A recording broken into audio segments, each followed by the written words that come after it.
Hello, hello, welcome. I'm so excited. It's Dr. Kimberly Ellison, and I am excited that you decided to join me, to give me a little bit of your time.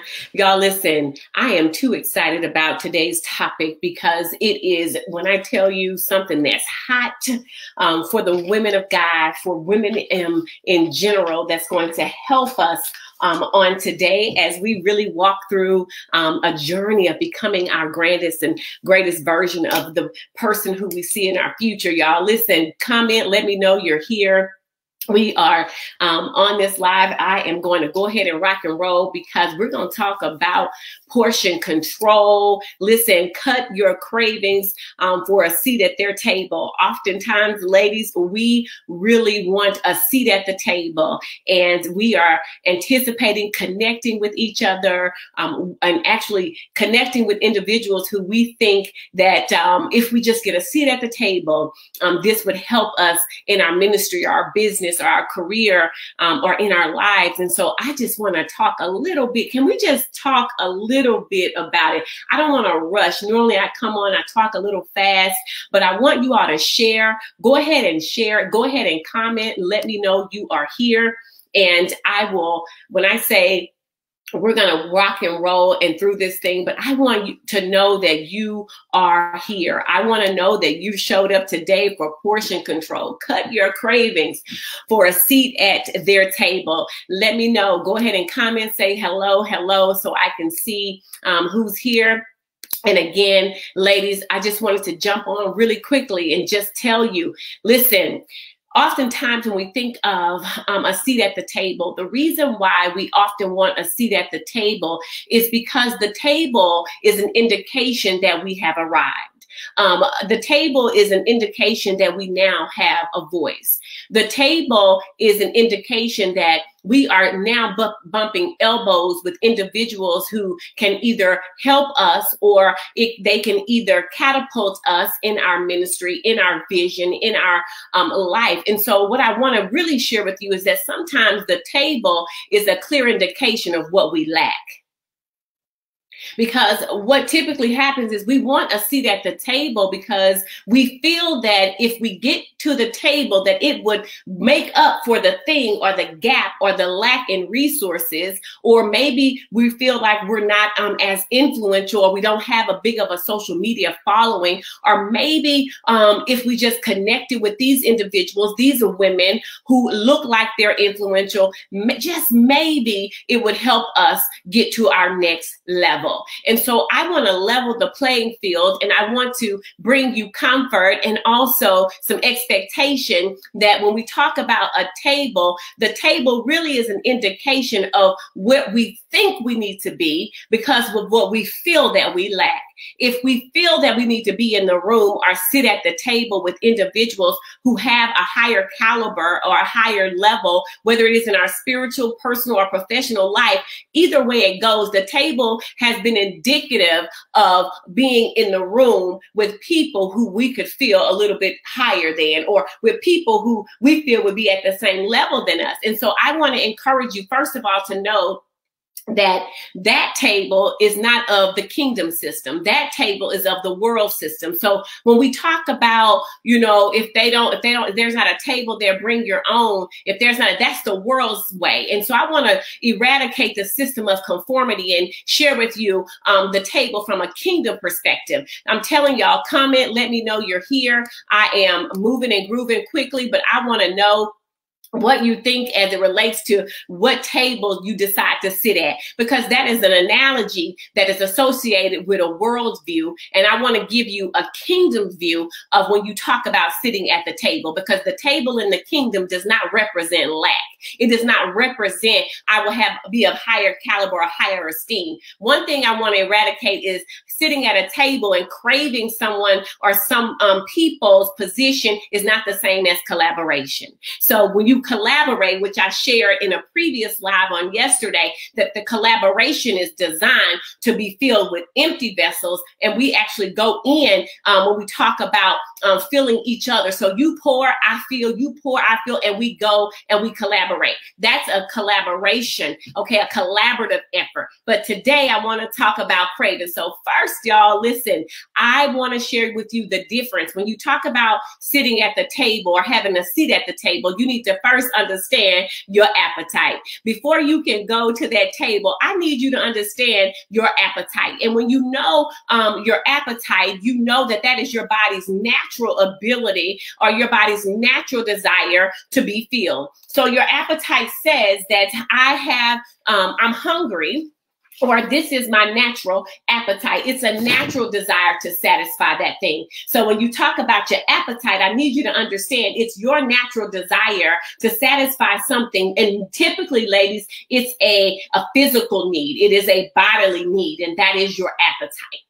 And oftentimes, I don't know if you've heard the saying, people will say or ask you, so what's your appetite for a certain thing? Or if you're watching a show, some people may relate to it as, oh, it's not my appetite. Like, it doesn't satisfy me. So I need you to understand your appetite is a natural desire to satisfy a bodily thing. All right. And then you need to know, before you talk about getting a seat at the table, you need to understand the difference between your appetite and a craving. See, your appetite is natural, but a craving is unnatural. It is a powerful desire for something. It is intense, it's urgent, and also it's abnormal. It's not typical. It's not the thing. So when you talk about your appetite and your craving, an appetite is natural. That means that is something that is going to fulfill a need within you, okay, or for you. But when you think about craving, that is a longing. That is an abnormality in something that you desire. And most of the time, ladies, before we can cut the craving, you need to understand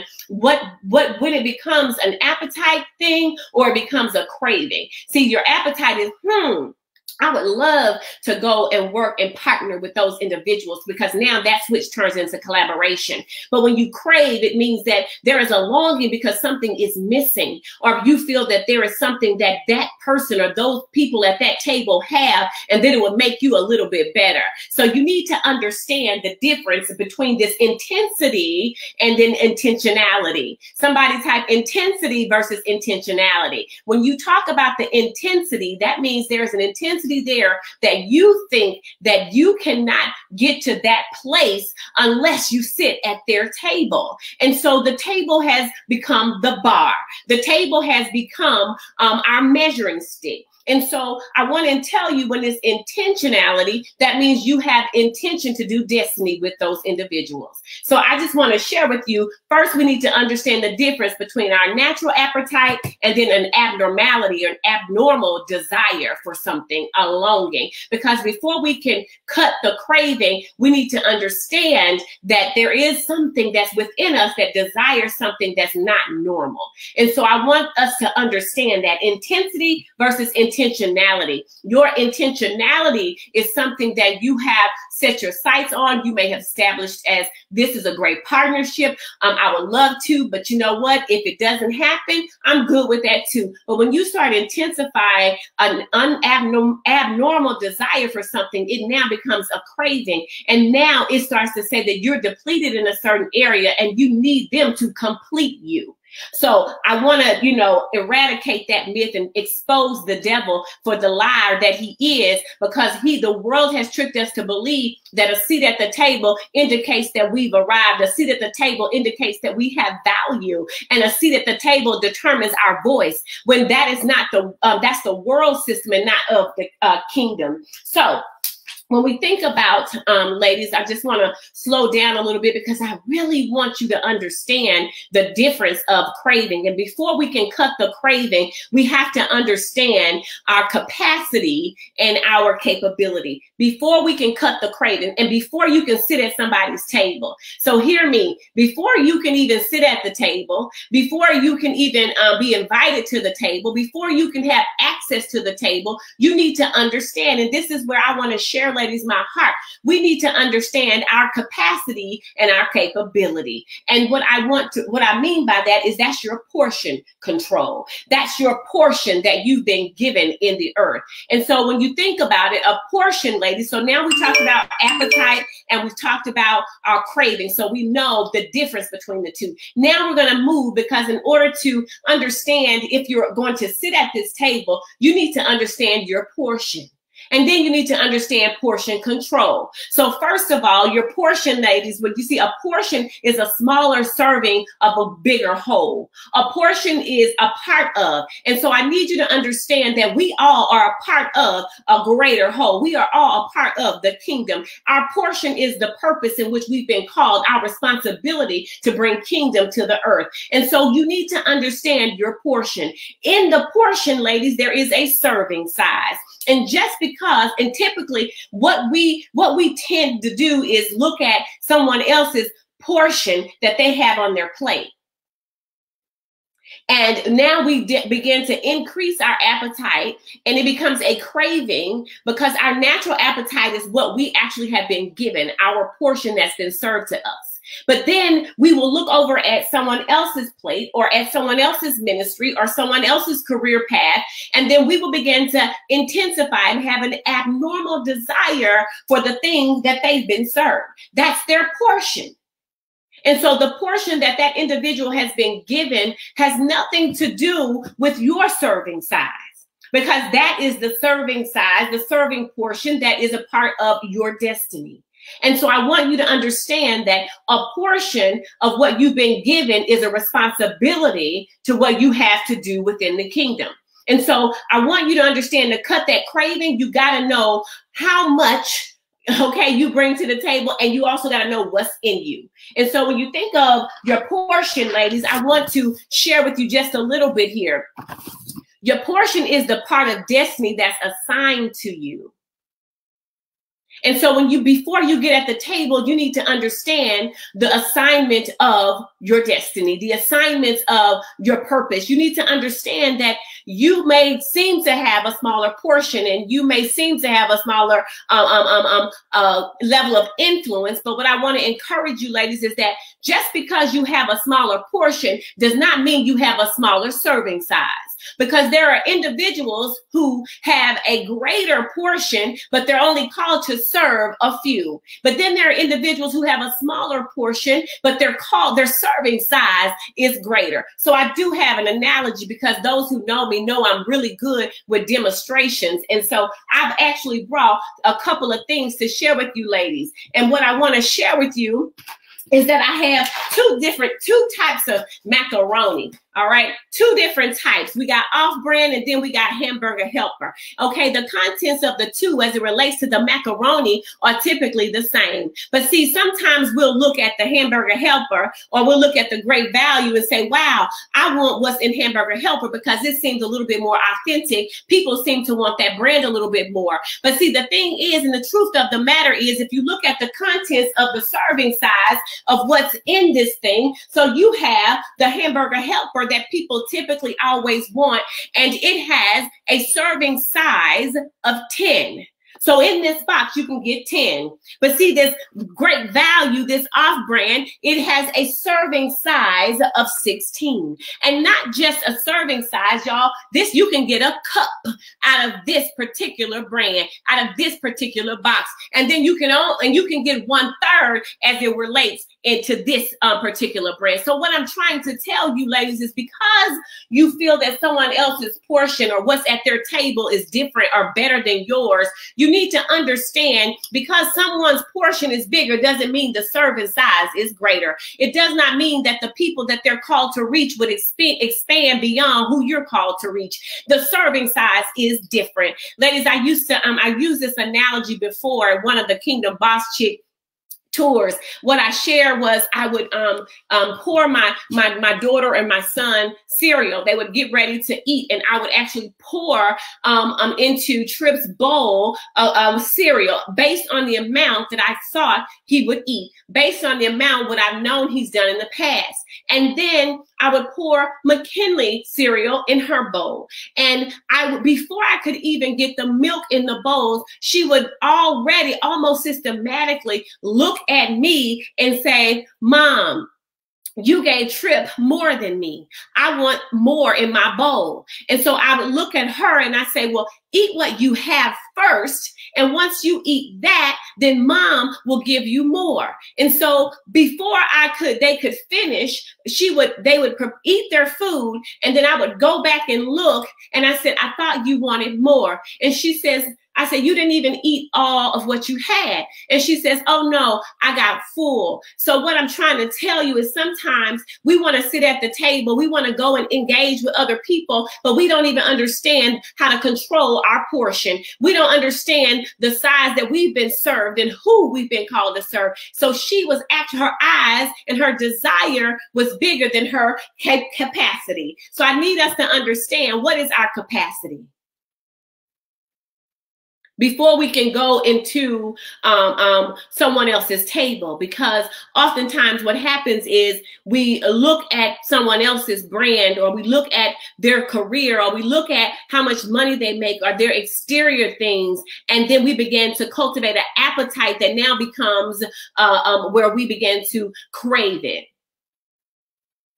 And so before we can know how to cut the craving, we have to understand that our appetite is natural, our actual craving is abnormal, but then we have to know our portion size, what we've been given to serve into the earth, and then we have to understand our serving size. What's your capacity? See, your portion is what's in you. That's your skills, your gifts, your talents. That's what's in you. Those are the things that you nurture. When you talk about your portion, guys, ladies, that's your purpose. That's the thing that you've been called to do. That's where your vision resides. Your portion is your vision, the thing that you have been given to place into the earth. The portion now manifests your mission, the people who you are called to serve, the people who you are, your remnant. And so I want to walk you through how this can now cut the craving, because you understand your portion, you understand your purpose, but then also you understand your capacity.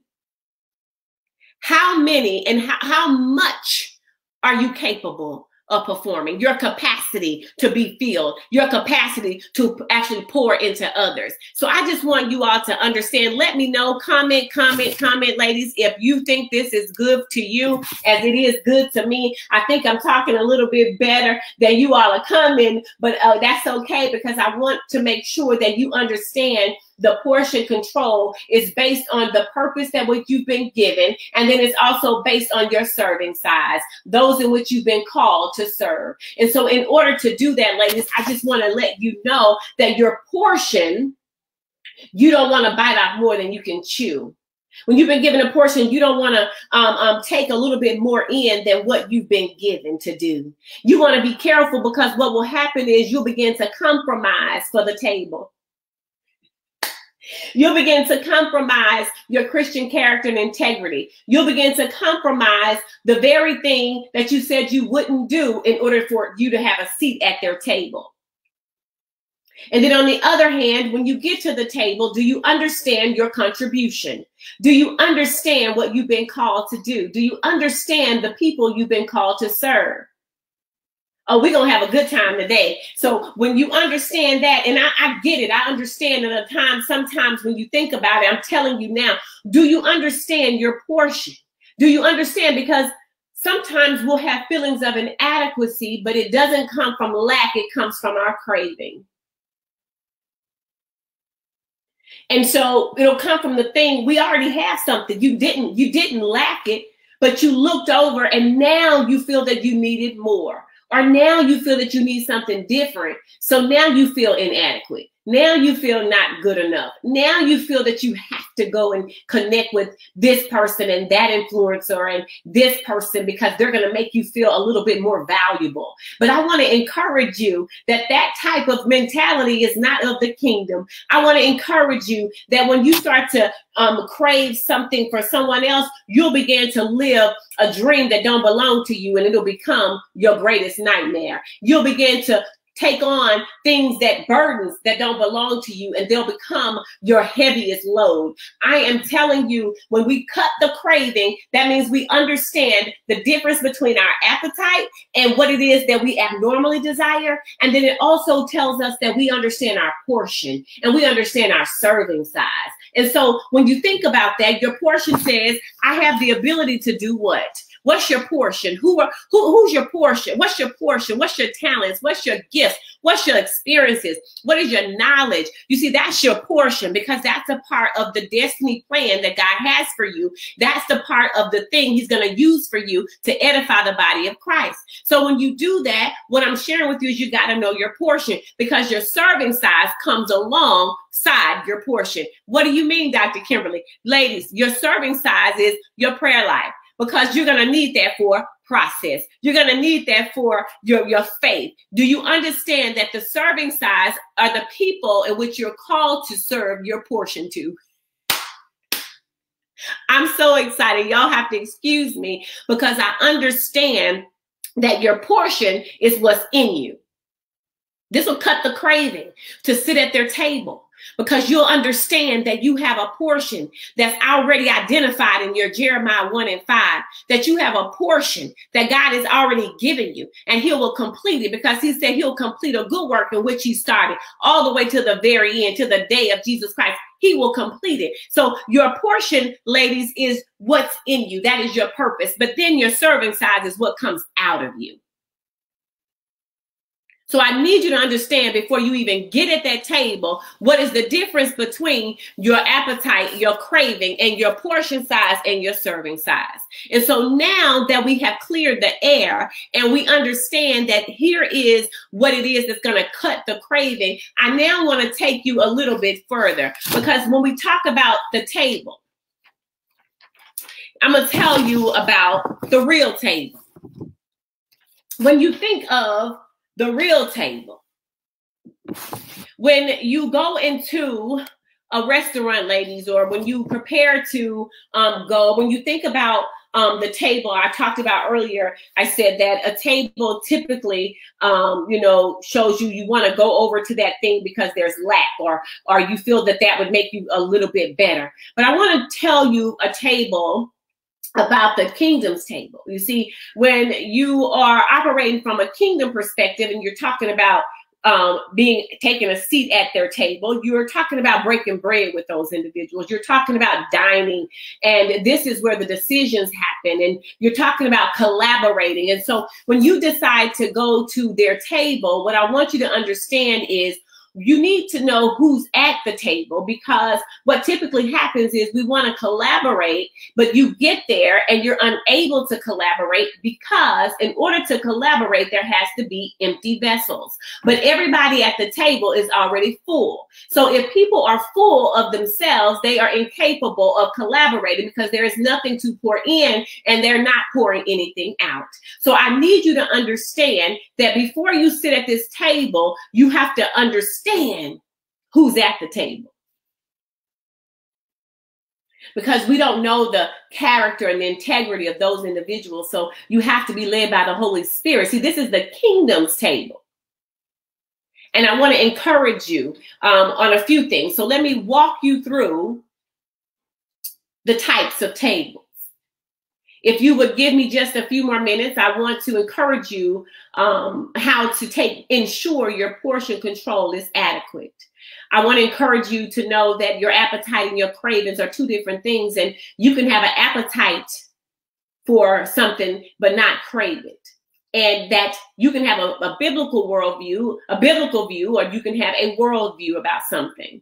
And so I want to transition your mind from a spirit of conformity to transformity, because the world says I got to have a seat at their table because that's where decisions are made. And that, you know, if I don't sit there, then I'm not adequate. I'm not in the in crowd. But see, when you're talking about the table in the kingdom, I want you to think about it's four tables I want you to think about. And I'm going to put them here on the screen. So when you think about the tables, ladies, you want to understand that these tables that I'm talking about are the tables of preparation. That is where a table is prepared for you. A table of invitation. That is where you are invited to the table. A table of elevation. Now you are the host. And then there's a table of destination where you are going to be seated. And so I want to walk you through these four different tables so that you can understand you don't have to have a craving for anyone else's table. So when you think about it, have you ever been to a restaurant? And so for those of you who have been to a restaurant, if you go into a restaurant, y'all listen, I've gone into some nice restaurants. I've gone into just some a good old fashioned American restaurants. I've gone into some restaurants where they are mom and pop shops. I've gone into restaurants where they are, restaurants where it's like, oh, this is like mom and pop or a hood spot. So when I tell you, there are some restaurants that you can go into, and if you want to take a seat or have a seat at the table, what they're going to do is there's going to be a host at the front. And if there's not a host, what's going to happen, there's going to be a sign. Y'all let me know if you've ever been to the restaurants, if you've ever been to a restaurant where you had to wait to be seated. And the sign then says, please wait to be seated. And what typically happens is we have a bench that we can sit on, or we can go stand outside. They may give you a buzzer. And when the table is ready for you, then they will buzz you or they will call your name over the intercom. And then you're able to go take your seat at your table. And this is the very reason that many of us cannot or desire a craving at somebody else's table, because when we get into the restaurant and they say, please wait to be seated, instead of waiting, we're looking around trying to figure out why we have to wait. The wait is 45 minutes. And then you're looking to there's an empty table. Oh, there's someone sitting over there. We start to look and try to anticipate why they hadn't sat us sooner. But when you think about it, the reason you're waiting is because they're preparing the table for you. And in their preparation, we just see the table, but we don't understand, do they have the adequate service? Do they have the people, the employees who are going to be able to serve at that capacity in that area at their table? But when you get to the table and they come get you, you will understand that they have prepared that table for you. And in preparing that table for you, you will understand from a kingdom's perspective that there is always preparation for the table. Because the word of the Lord tells us in Psalms that I will prepare a table before you in the presence of your enemies. When you think about a table being prepared for you, sometimes we can't have an appetite craving. We have to have our normal appetite. Because as God is preparing our table, he sometimes requires us to wait in the hallway. He sometimes requires us to wait a little bit longer. He doesn't want us to go picking out who's at the table and how long it's going to be. He says, please wait till I seat you. Because if we wait till he seats us, when we get to the table, ladies, we will understand the preparation that has taken place is perfect for the number of people in our party. We'll understand that it's sat in the way in which those who serve us that day, they have the capacity to do so. So the first table is the one that God prepares for you. And so he says that he will prepare a table before us in the presence of our, he will prepare a table before us in the presence of our enemy. He says in the presence of them. An enemy is anything that is against God. See, anything that is against the destiny on your life. And so oftentimes, if we're craving to sit at a table, it's because we feel that there's a need. We have an unhealthy desire. So therefore, that is an enemy of God. That means if it's unhealthy, that is of the flesh and it's not being spirit led. The only way we can worship is spirit and in truth. So therefore, if we've been led by the flesh, that means that's an enemy. And he says, I'll prepare a table before you in the presence. But some of us are trying to go sit with our enemy.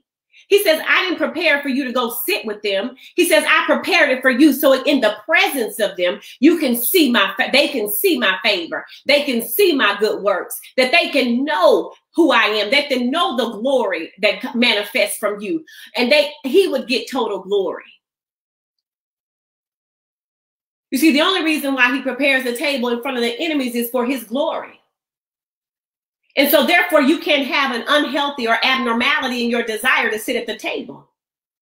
Because the one that God has prepared for you will already allow those who are your enemy of the thing, or allow those who are against you or contradicting your destiny, that he is. It will allow them to know the glory, the manifested glory through your life. So number one is, you know that a table is being prepared for you. And as God prepares that table, you can definitely understand that he's going to put you in a place where you're going to be well taken care of. And the next table, I'm not sure if have you all ever been invited to, if you've ever been invited to like a dinner party. Let me know if you've been invited. If you've ever been invited to a dinner party and you're excited to go to this dinner party.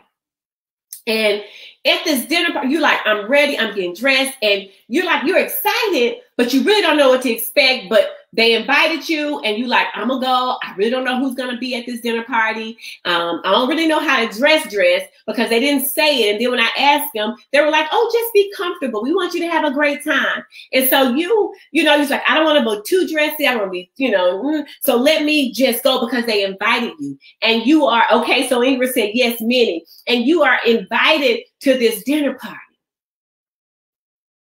And so you get to the dinner party and it's more than what you expected. And the host of the dinner party has served this 3 or 4 or 5 course meal, and you have an appetizer, and then you have a salad, and you're like, oh my, you're looking around like they really did this up. And so in that, you have been given an invitation. And so the invitation is where the Lord now says to you, I will go, behold, I'm going to send an angel before you to guard you along the way and bring you into the place which I have prepared for you. You see, when you think about it and you've been invited to a table, the thing is that God has already sent angels before you. He's already made provisions before you. So therefore, when someone invites you and they've taken the time to prepare a thing for you, you don't ever have to worry about being underdressed, overdressed. It's going to be always more than what you expected. When you wait on the table that God has prepared for you and he gives you an invitation because he already knows that he sent his angels and his provisions have been made, he already knows that he's going to show up and you're going to get the best service ever. That the one who invited you is going to provide you with not just any type of dessert, ladies. It's going to be a customized dessert for you. They already have it for you. They're going to say, you know what, Dr. Kimberly, we know that you don't like chocolate, so we prepare a creme brulee. We know that you don't eat pork, so we're going to prepare salmon. So what I'm trying to tell you is that when you arrive at the table that you've been invited to, it's going to be more than what you expected. It'll be your exceedingly abundantly above all that you could ask or think. And see, when you take a look at it, you'll understand that they took care of the intricate details.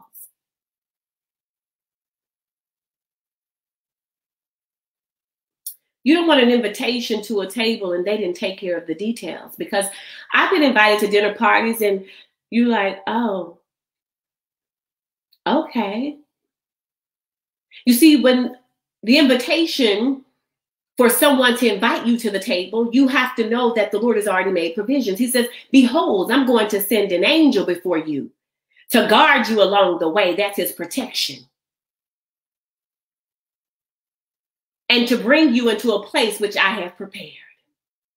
That's his provision. And so I need you to understand these tables, because we're too busy looking at the world's table, and our craving for certain things are abnormal. It is a longing when God doesn't want us to have a longing for anything but him. So I just want to encourage you about these tables. When you think about this, the host did everything that they could do to prepare properly for you. They made sure that you weren't going to have egg in certain dishes if you were allergic to it. They made sure that if you were had a dissatisfaction for cold or sitting in the cold, they're going to make sure that you sit near the space where it's a little warmer. So I need you to understand the invitation. Don't be anxious to sit at the tables of individuals who you have this craving for, but yet there's not an invitation. Because when God gives you an invitation, ladies, he prepares the way. He has a protection plan in place, and he makes provisions for the table that he prepares for you. So there's preparation. He's prepared it. Then there's an invitation. He has someone to go before you, and they get it ready for you. And when you get there, you feel amazing. You feel like the daughter of royalty that you are. But then there's the other table. I told you there's the table of elevation. And when you think about the table of elevation, this is where now what you once desired, you now are. The thing is, you accepted the prepared table and the invitation, and the whole time God had you waiting in the preparation stage. He was preparing you and equipping you for the invitation, and now it's time to elevate. It's time to go to the next level. So now the elevation is the elevated table. This is the table where the thing that you once were, you needed to go to the next level that you thought you needed from them. God now has allowed that thing to be developed and matured in you. And so in that, you now, you now are at this table of elevation. And I need you to know that when you are in seasons of elevation in your life, there will be people that will come knocking on your door so that they can come sit at your table. But I want you to understand, at this table of elevation, it's going to be your 1 Corinthians 2:9. It's going to be the thing that eye has not seen, the ear has not heard, neither has it entered into the heart of man, the thing in which God has prepared for those who love him. See, the whole time you were waiting and the whole time you were expecting it to look a little different, God says, I was elevating you. While you were in a season of preparation and you were going to other people's accepting their invitations and looking around, and they were preparing it for you, and I was preparing you. There was a season of elevation that took place and you didn't even know it. The thing that I had for you, the influence, the divine influence that you were looking for, I already had it for you. The skill set that you thought you needed from someone else, the resources that you thought they were going to bring to you to elevate your ministry, to elevate you in your career, to get you promoted, to advance your business. He said, listen, eye has not seen, ear has not heard. It had even entered into the heart of man. That means there is no conception that man can even conceive what God has for you. And the funny thing about it is the whole time you didn't even know it. But when you understand your portion and you understand your serving size, you understand that the season of elevation or the table of elevation is already being prepared for you.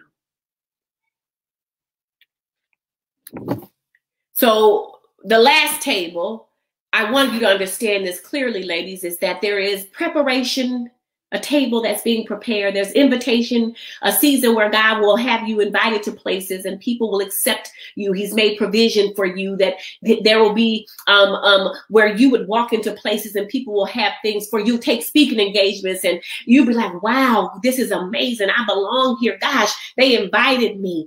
And you would feel, because he said, behold, I will send the angel before you. He said he'll prepare the way and he'll send protection. You're like, wow, they took care of me. And so then that's one table. Then your season of elevation will come and you'll have the table. It's elevated in a way. It's not about being better, but it's different. It's not about not knowing, but you now walk into your purpose. You now walk into your destiny. You're in your destiny moment. Like you're in that glow and you're in the currents that are coming to you. You're able to be in tune with the spirit. And there's a season of elevation that's on your life. So now you're like, okay, God, I'm getting into the groove of where you have me. And I need you to understand that you don't have to have a craving for the world's table or a craving looking for the most popular table because he's given you a table that's apportionately in size just for you.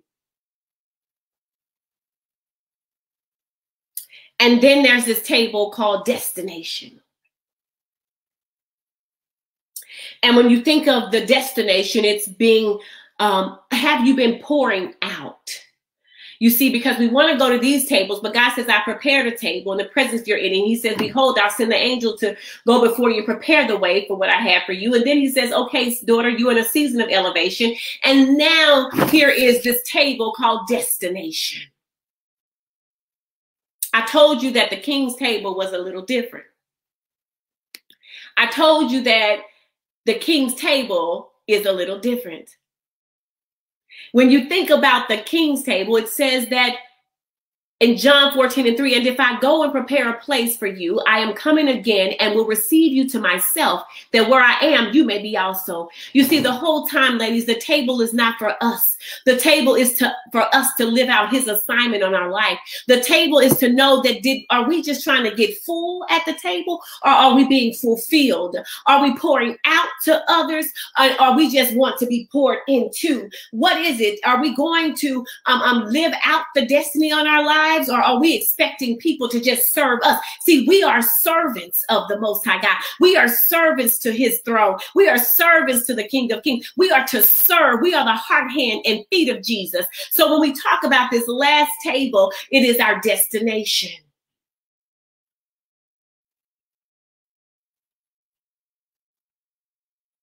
And he says that, and if I go and prepare a place for you, I'm coming back. So I want to just share with you, ladies, that we don't have to crave to sit at the world's table.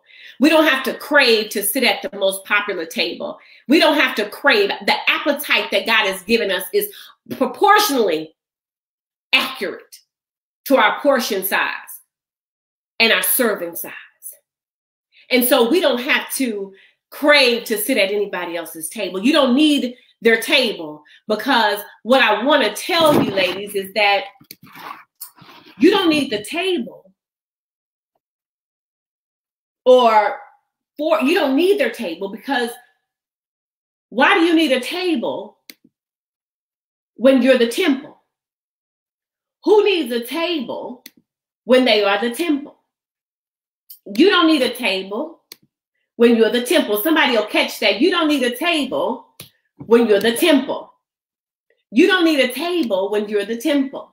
And I want to say that because you don't need a table when you're the temple. You see, we are the indwelling of the Holy Spirit's indwelling. He dwells within us. And so we don't need a table when we're the temple, because we have spiritual authority. We have spiritual territory. We can be God. We are guided by the Holy Spirit. He is our guide. He is our comforter. He makes up the difference. So we don't need a table when we are the temple. The temple trumps a seat at their table, because he's already given us a destiny. He's given us a Jeremiah 29:11. He's given us everything. You see, when you are the temple, that means we are the John the Baptist of the second coming. We are the prelate to what's to come. We are the hands, heart, and feet of Jesus. People see Christ only through us. So therefore, whenever he wants something done in the kingdom, he does it through us. You are the John the Baptist of the second coming. He's called you to bring forth his word in the earth. So when I tell you that who needs a table when you're the temple, you got to learn to walk in your spiritual authority. You got to learn to look at the table and look at their table and say, well, hello, how are you? But see, that's not my seat. I'm not called to that portion. You have to be able to look at the table and be able to honor what's at their table without desiring it in a way that's unhealthy for you. You got to be able to walk by your sister's table and you got to bring her a gift. You got to bring her an honorarium because you honor what's on the inside of her. You got to be able to walk by her table and say, can I dress your table for you? What else do you need, sister? Because that's not my place. It's not my portion. But that doesn't mean I can't be a part of your dinner party. That don't mean I can't bring a dish and you host it and it's just not my portion. But what I came to tell you, who needs a table when you're the temple?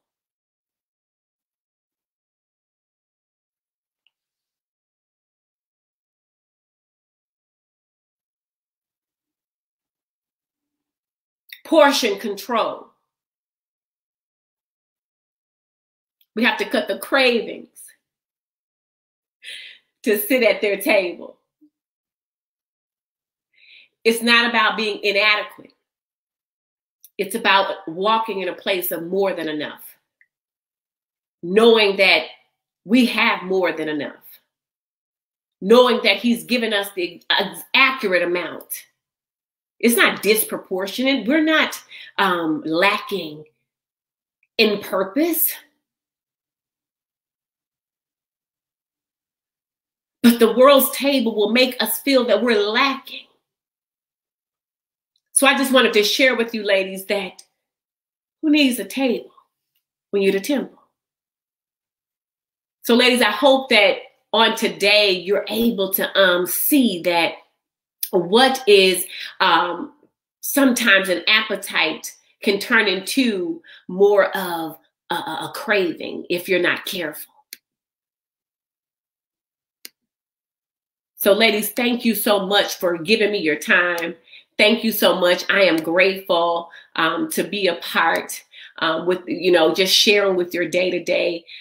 Just grateful. And I'm seeing the comments and I'm seeing it. Thank you so much for joining. Oh my goodness. I see, you all are just, when I say you make me feel amazing, and I'm just blessed to be able to share. And I want us to totally get an understanding of our portion and the table that he has for us in preparation where God prepares it for us. And there may be a waiting period. And then there is an invitation where God has allowed us to go. He has made provisions and he has protection and he's given us a table and they've invited us there.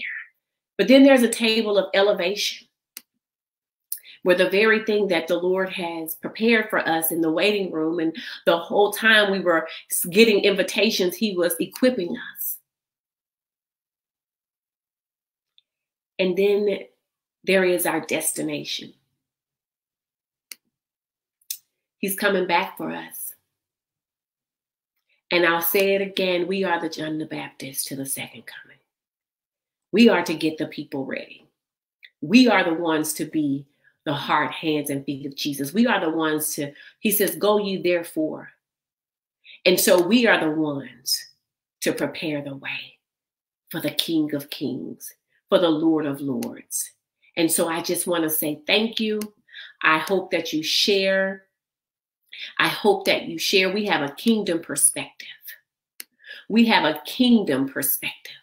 And I just want to encourage you. Who needs a table when you're at the temple? Thank you so much for joining me. And I kept you long enough. And I appreciate each of you. And again, thank you. Thank you. Thank you.